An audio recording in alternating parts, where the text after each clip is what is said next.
qed jattakkaw kullimkien mhux biss il-vant tal-Ukrajna. Stqarret magħna Marija Frankowska, Ukrena illi taħdem f'pajjiżna bħala senior carer ma' Care Malta u li f'intervista ma' Net News rakkuntat dak li għaddejjin minnu il-qraba tagħha li jinsabu fl-Ukrajna. They're bombing everywhere. Like for example, I spoke to my niece and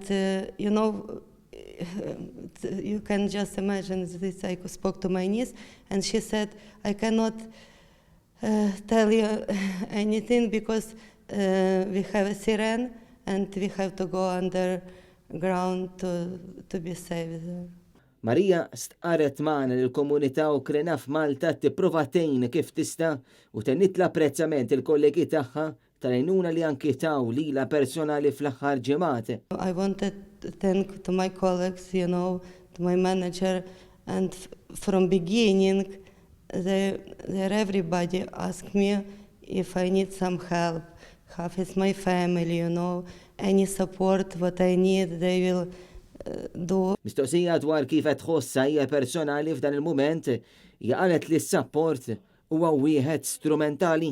You are feeling like, somebody broke your heart,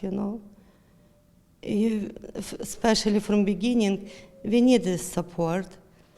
I know that I am strong enough, but still. Marija Frankowska qalet li qalba tinsab mal-poplu Ukren u tfal innoċenti li nqatlu mir-Russi. Not about myself I'm worrying, because I'm worrying about people who is in Ukraine now, about our children, about young people, and also wants to tell thanks to Ukrainian soldiers because they're really brave heroes. Our president, our all Ukrainian people. They're the great people. James Aronellu, Net News.